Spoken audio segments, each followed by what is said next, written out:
What's going on, everybody? It is your boy, Angel R Talk, with the NYCTalking.com podcast. It has been a while since I talked to you guys. The city of New York, Boricua from the Bronx. Let's talk about something that I recently tried to do, right? So I know someone who has a firearm in their house, and the firearm was legal where they used to reside. And once they move to their new location, it's no longer legal. There's rules about this stuff, right? You can't take a gun from, say, Wisconsin, get on a train with that gun, come to New York City, and have the gun in New York. It's considered illegal. It's it can get you locked up for a long time. So not a good thing. I was looking at a way to help them get rid of it through legal means or some way that they won't get in trouble. And one of the things that we have in New York City, New Jersey, and probably some of the other states is something called a gun buyback program. So the police department will set up a date and time where they'll collect the guns, no questions asked. You just bring it, give it to them, and they dispose of the firearms, whether they're handguns, pistols, shotguns, whatever, rifles, whatever you got. They take them and get them off the street. That's the whole idea. Get them off the street, and they give you like $200. Not a lot of money, but it's something considering that you'd probably get nothing for it otherwise and potentially could get jailed for it or locked up in prison for it. So I say it's a win-win situation for everybody. So this is the second or third time that I have called the gun buyback program for different reasons. Um, all three times I have been unsuccessful in finding a program, when they're going to do it, getting details if it's still active, getting anything useful from the number that I called or the people that I emailed. It's weird to me that they say we want to get the guns off the street, and then when we reach out to them like, hey, there's a firearm that I know of, I want to help this person get rid of it. Oh, I don't know when the next program is. I don't know where it is. I don't know. There's one that had a listing and it said February 10th or whatever, right? It said that this is the date of the event. No year on it. I don't know if this is an old event, a present event. So I called them up and I'm talking to someone and they talking to someone and we're bouncing around and no one can give me an answer. No one can tell me when, where, how, or even if it's accurate. It is mind blowing. They want to get the guns off the street, or at least so they say, right?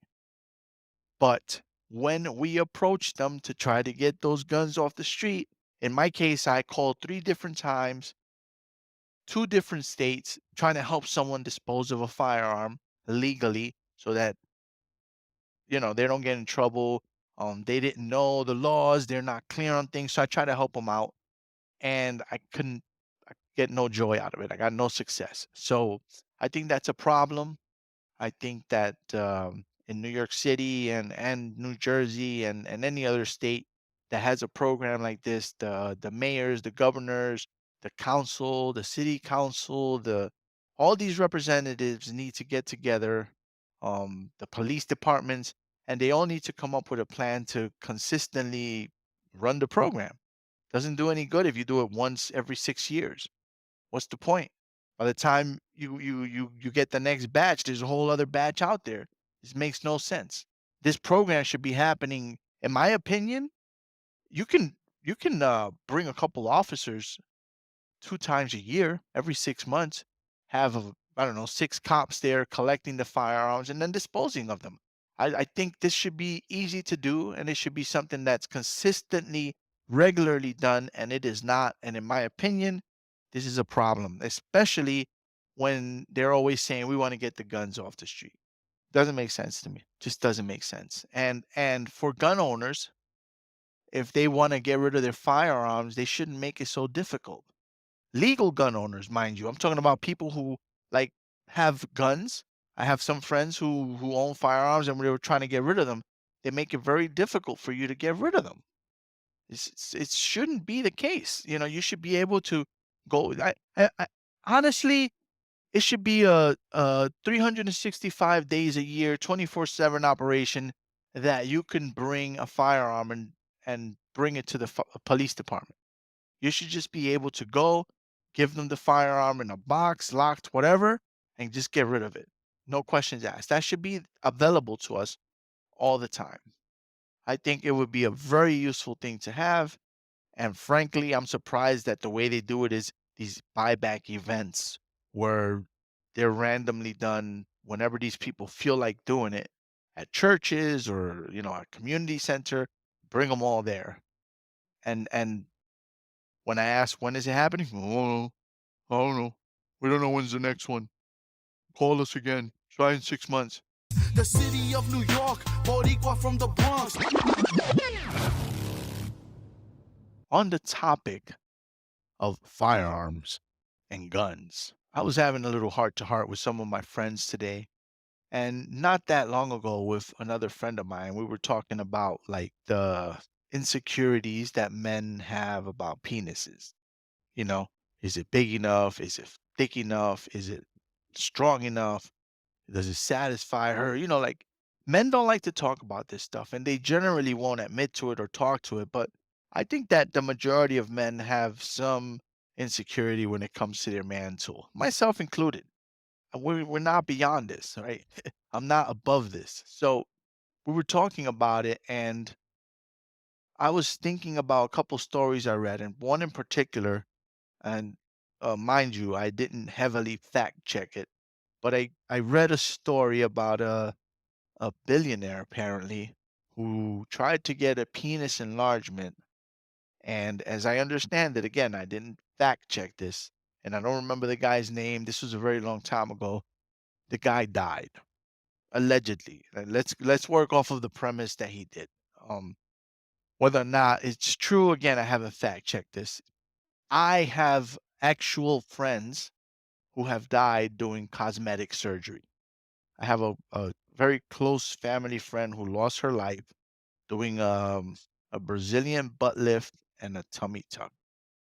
Horrible, wonderful, wonderful woman, lifelong friend, and she had worked so hard to lose weight and get in shape. And I guess she wasn't completely satisfied with her progress. She went and did this, and unfortunately, she's no longer with us. We miss her. She was a great woman, and it sucks. So, all that being said, I I qualify penis enlargement as cosmetic surgery. It's in that realm of surgeries, right?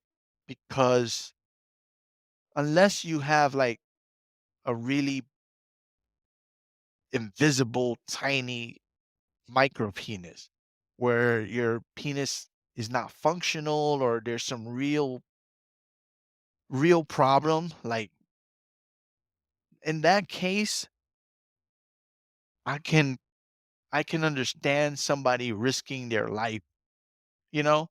Because if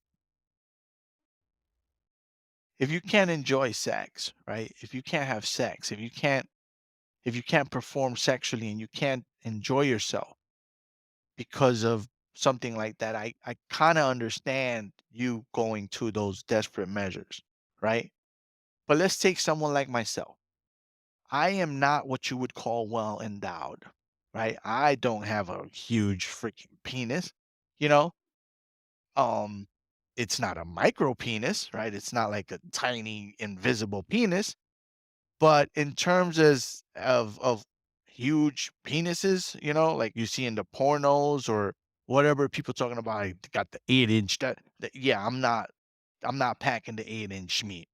Now, if you asked me, if you could, would you want to have a larger penis? Hell yeah. I I I don't know too many people that wouldn't. Hell yeah, I would. It's the same as if you asked me if I would want to be a little bit taller. Sure. But both of those items, I can't do nothing about. I can't make myself taller. And I'll be damned if I'm going to wear those shoes that you see posted on Instagram talking about, put these shoes on, it'll give you an extra 6 inches in height. That is, to me, that's worst. Can you imagine going out and meeting someone and they're under the impression that you're this tall because you got on those shoes that make you a little taller, how humiliating it is to me as a man to put on those things to make me look taller and try to pick someone up. And then when they come out, they see that you're not that person. To me, that's humiliating. I would rather walk the world at 5'7" and have everybody see that I'm 5'7", and this is it. If you're a woman that is 5'8" and you would never be interested in a guy that's 5'7", let's establish that right from the gate. I'd never want to have been in a situation when I was dating and meeting people that I would have falsified my height with these fake shoes, attract the woman, and then turns out I'm not that height. That to me would be humiliating. And especially if she dumps you for it, bro. No, no. Be who you are. And here's the thing. I know if it makes you feel good, if it makes you feel good to put on those giant shoes, I support you 100%. And I encourage you to do it. I'm speaking for myself. Angel, me, myself, if I was wearing those things and I got this girl and now we're in the house and I take those things off and all of a sudden she's like this to me and she realizes that I misled her, that to me, this is me applying to Angel. To me, that would be embarrassing. If you're feeling good and you're comfortable with that and you don't care and it makes you a happier person to wear them, do it. I'm not crapping on anybody or what anybody does. I'm speaking strictly for myself. I would be embarrassed. And that's just me. I'd rather just you know what I am, who I am. You know what I'm saying? Like this is it. You like it? Great. You don't? That's cool too. So that's that's when it comes to with height, right? And the same applies to your penis. Let's say you go and you have surgery to make your penis a little bigger. I don't know how much bigger you can make it, but I don't know, let's say you get an inch out of it. Great. So you got a bit more of a penis length or whatever. But is it worth the risk though? Let's just say you don't die, which is the worst case scenario, right? You die or whatever. That's the worst case scenario. Then the lesser scenarios would be one, maybe you can't get an erection properly because something goes wrong. You can't get an erection. That would suck, right? If you're physically and mentally and hormonally able to, but you break something down there because you're messing around, that would suck. What about if you lose feeling?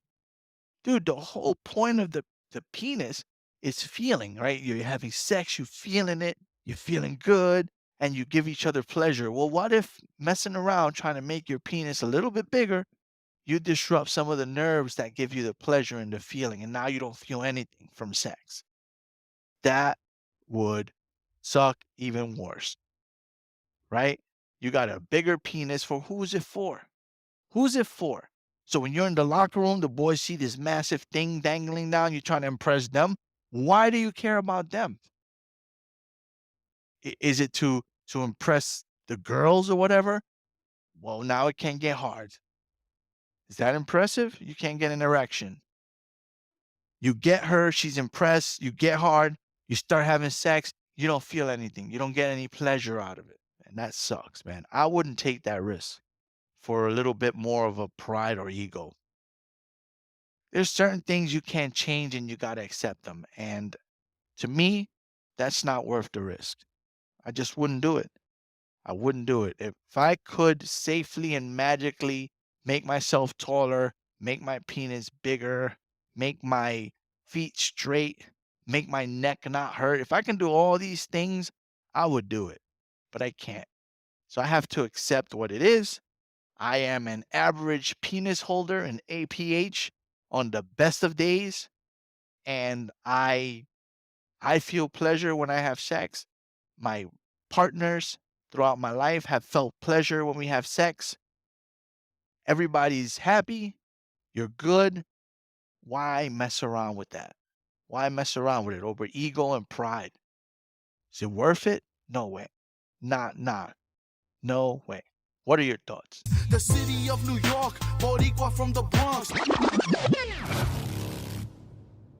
Have you guys seen this new trend of people filming other people at the gym and trying to make them appear as creeps? Now, don't get me wrong. I know for sure that there are creeps at the gym.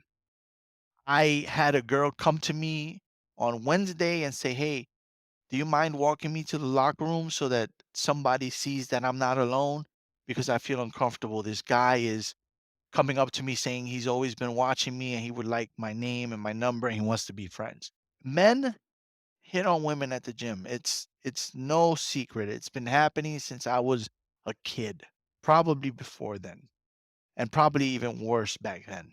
It happens. You're in a place, you see someone attractive, and you want to talk to them. I get that. You're shooting your shot. You're trying to make a friend. You're trying to maybe get them to go out to eat with you or whatever. I get that. You know, the problem is that the world today it's an odd place where it comes to that. I wouldn't even know how to approach someone these days if I were out here dating. You know what I'm saying? Like, I kind of feel like you need a good opening, a connection, something you share in common, not just going to the gym and randomly approaching them. That's generally not perceived well by the female, right? So maybe you take a class together. If you take a fitness class together, you're around each other all the time, you see them, and then you could start becoming friendly and go from there and let it organically happen. I don't think that many people would take issue with that or really get offended with that. But when you randomly approach someone, that's usually not well received. And these days, with this very sensitive world we live in where everyone's on guard and things are gotten a little wilder in terms of perception, right? So if you just glance at someone and they're filming it, they could take that and make it into whatever they want. We've seen it so many times. These people, usually females, will record. They'll be recording themselves working out. They'll see someone glance in their direction or ask them a question or just walk by them sometimes slowly and even just glance at them. And they'll say, "Look at this creep." And they'll blow that out of proportion. It happens too. So you'd be a fool to think that there are not men out there hitting on women at the gym. It exists. You would be a fool to think that there aren't creeps. There are creeps. I've had to tell men, "Yo, chill out." I've gone during my Zumba classes and gone over to men and stopped them trying to record the girls' butts. There are definitely creeps at the gym. And I've had more than one confrontation with these cats. You know what I'm saying? They definitely exist. But a lot of these clips that I've seen, it's not that. And you do a disservice to yourself, you do a disservice to other women, you do a disservice to society by promoting that type of thing if it really isn't a bad thing. And sure, people are going to say it's perception and like you're entitled to feel how you feel and I get that. I get that and I struggle with it because I get it. I do get it. But you got to use common sense, right? Let's say we're at the gym and you're doing your workout there and I just go like this. I look at you, I like a quick glance, and then I look away. I think to me, and correct me if I'm wrong, that's normal. It happens to me all the time. Somebody will look at me, a girl or whatever, they'll look at me, they'll glance at me, and then they'll look away. Sometimes they'll smile. Sometimes they'll say hi. I'll say hi. Just keep it pushing. These are normal human interactions. They didn't disrespect me. I didn't feel disrespected. I didn't disrespect them. Now, with women, I get it's different. Y'all's experience in the world is different than mine as a male. I get that. And I'm an ally, right? I'm an ally. Like I said, have walked, I've walked women to their cars from the gym because they asked me because somebody was following them or watching them. They felt threatened, scared. I've had um, gay men come up to me and ask me to go help them because somebody was being homophobic towards them, and go over there and be like, "Yo, what's going on?" And just respectfully, but have a conversation about why are you bullying this guy, right? I've had, like I told you, girls in my Zumba class come and tell me, "Can you walk me to the locker room? Hey, Angel, that guy is at the windows making me feel uncomfortable. Can you go tell him to stop watching us?" I notice somebody recording. I run over, "Yo, what are you doing?" What are you doing? Give me your phone. Delete that. Stop them. I've been on the train and I see somebody harassing a girl and you could tell she's uncomfortable or a woman. I go over, yo, how you doing, Susie? Look at the guy, hey, what's up, man? And let him know or make him believe that I know her and I'm her friend and I'm here until he leaves. I've done these things. I am an ally. But we need you, ladies, right, as well as other men, to also be allies, right? When someone's wrong, right, they're wrong. Now, if you're in an emotional space that if you're in public and somebody simply just glances at you and that triggers you, people will always look at you. In the street, they'll look at you. People always look at other people. When people walk by me, I'm always looking. I'm always looking. I'm always looking. It's not because I think everybody's hot and I want to check everybody out. I'm doing a threat assessment. I'm looking at what's happening, what's going on around me, who's around me. Are you too close to me? Or am I in danger of hitting you when I move, when I lift the weights? Whatever. I'm always observing and noticing my surroundings. For me, I grew up in the hood. That's a survival instinct. If you're recording yourself and you happen to catch me glancing and just looking around, you could take that, chop it up, and make it look like I'm some piece of crap. So we need people like you to be allies to those who are not being creeps and speak up. You know, um, perception is what it is for people, and I get that.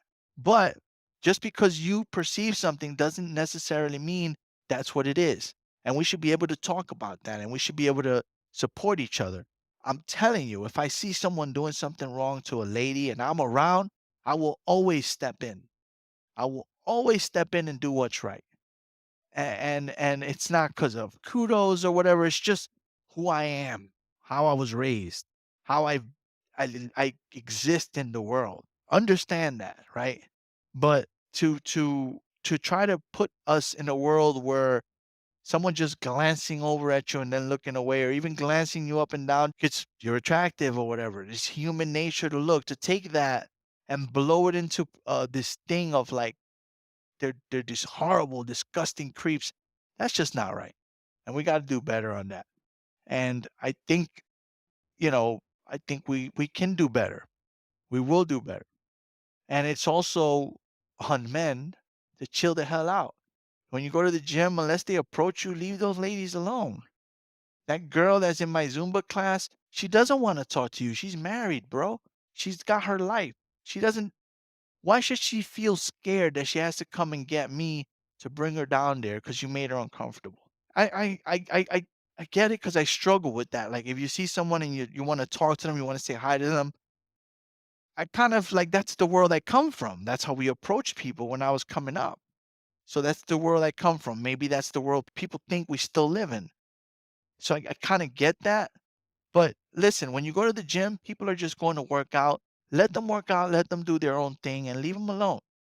If an opportunity presents itself where you can safely and comfortably engage with someone, do it. But if you're out there waiting for them after class and as soon as they come out, you jump on them, hey, can I talk to you? I'd like to know your name and get your number so we could be friends. More than likely, that's not going to be well received. So, all of us, let's try and do better. The city of New York, Boricua from the Bronx. Now, speaking about working out, my training has taken a huge hit. You guys know I have some injuries that have come over the years. Some wear and tear, some were more acute in nature, and the others, like I said, chronic wear and tear injuries. I have a neck herniation at level C3, and when this thing flares up, the pain is unbearable. It shoots up from here all the way up into my head, and it gives me these horrible headaches, and the pain is just aching and it's horrible, people. It is so freaking horrible. Of all the injuries that I've had in my life, this one is the one that I hate the most. I still have a torn shoulder, and generally it doesn't hurt too much. It bugs me a little bit, but when I train jujitsu or I spar or I do anything really crazy, it'll start to bug me. Even sometimes in yoga, it can start to hurt me if we hold too many planks or whatever, too many side planks or anything that puts too much pressure on it, it could start to hurt after a while. But in general, it's okay. This one, the neck one, it's always present at different degrees, and when it really goes up, then it is completely debilitating. I've puked from the pain. I mean, it is really, really horrible, and I hope some way, somehow, I could find a solution to this. You know, I've been seeing like um, advertisements for stem cells, and I wish that money wasn't an issue so that I can try stem cells to see if that helps. Some of the places I looked at, I actually reached out to them, 25K, $25,000 to do a session or a round or whatever it is that it's called.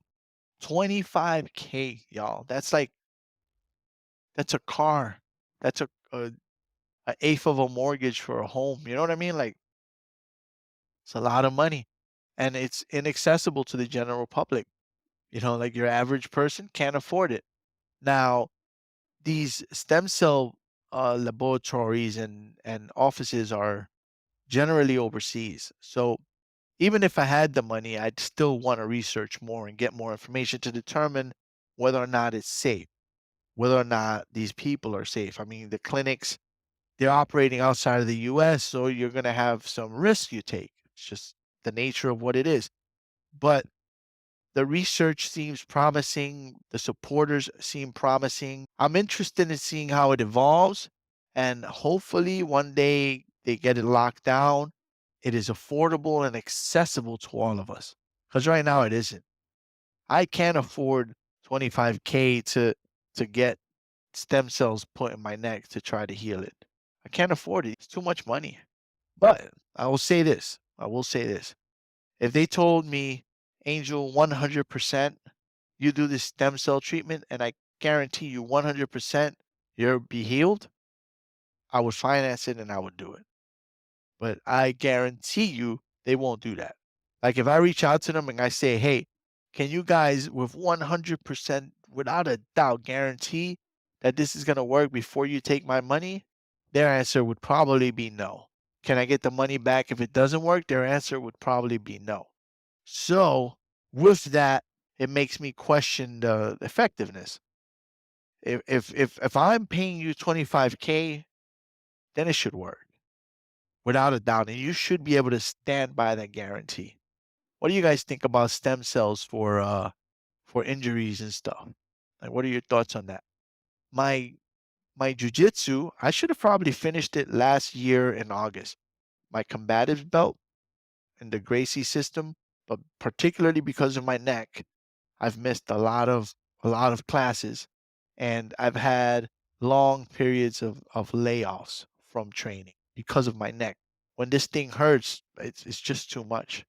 So unfortunately, I haven't finished it. I have 4 stripes on my belt, and I've met most of my requirements in terms of the card goals where they tick off all the little X's on everything you need to do. I had like maybe 8 more classes. I'm pretty much done. I could take the test at any time. Unfortunately, because I've been missing so many classes, I feel like I can't remember every single technique perfectly, you know. But I'm still working on it. I'm still showing up. I'm still doing the work. I still love the sport, but when things go bad, I gotta rest.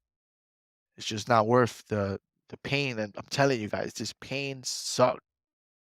Be careful out there working out. Be careful training. Be careful gaming. Even the way we sit when we're gaming, we're like this, with our neck forward, like so. It creates pressure here. And I think it's like for every inch, I don't remember the number, but it's like 10 pounds of extra pressure.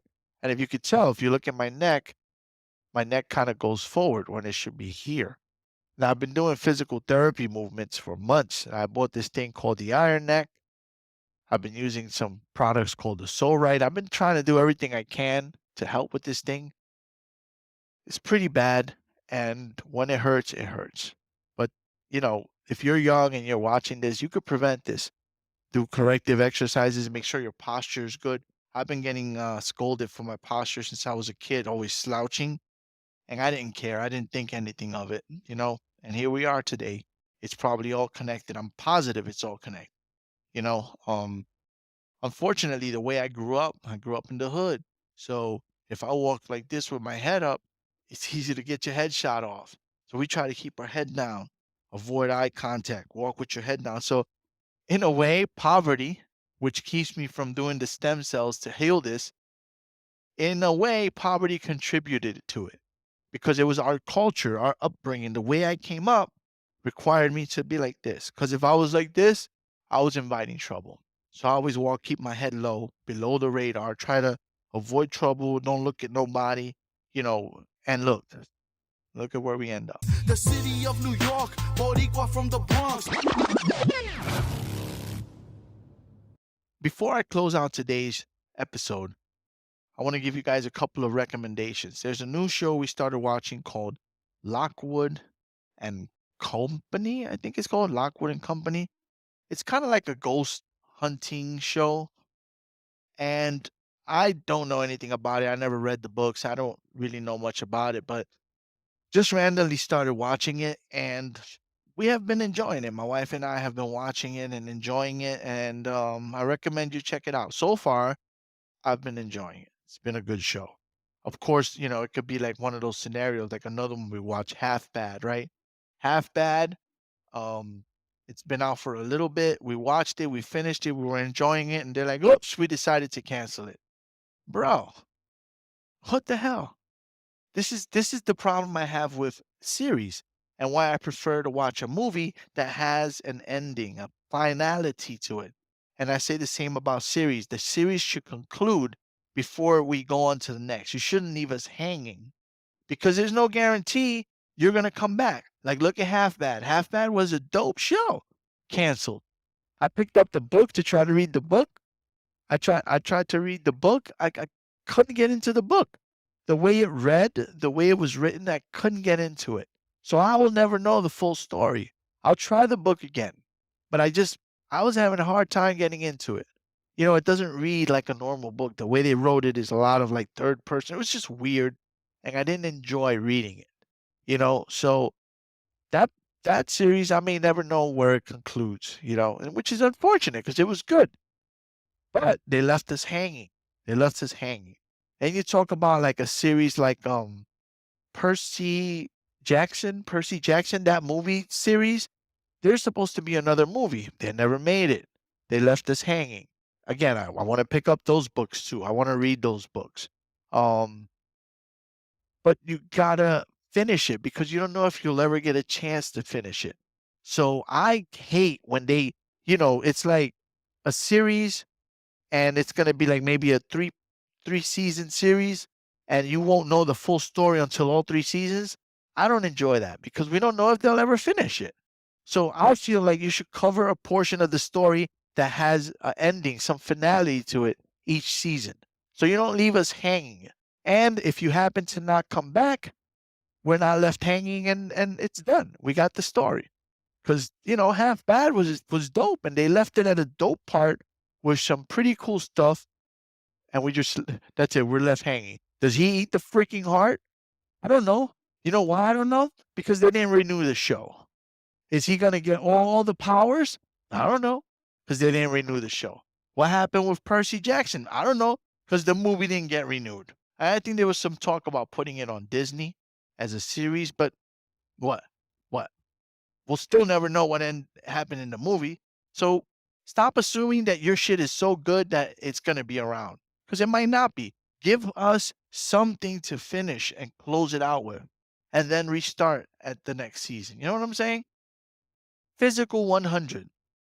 Physical 100 is a trip. That show, it's a Korean show based on these amazing people with amazing physiques, and they got to do different challenges, and at the end one person will be left. It is wild. My wife and I are like so excited as we're watching it. Whoa, we get so animated because it's so good. And I don't really care for sports, never have. But something like that gets me hyped up and amped up. And I don't know the people. A Korean person from that culture that knows the people would probably enjoy it even more because they know all the people. They know who Agent H is and like all these people, they know who they are. So they're super excited to see their pop icons competing. And these people's physiques are amazing, mind blowing. I enjoy it just as a person who has no clue who any of those people are. I don't know any of them. My wife knew like one or two from YouTube. I don't know any of them. I don't know who Agent H is, but I tell you what, I liked him. I liked his character. I like what he's doing. I like how he looks. I like how he carries himself, his humility. Like seems like a dope dude, and I am interested in knowing more about him. You know what I'm saying? So like the show is fire. It's really dope. It's basically just like it's almost like an X Games or if in Spanish Exaltón, they're where they just do physical competitions um and try to survive. Pretty dope. You should check it out. Finally, let's talk a little bit about DC. As I understand it, Cavill had announced that he was going to come back his role as Superman. And they even had him like in a little snippet on Black Adam, and I was like, yes, this looks so dope.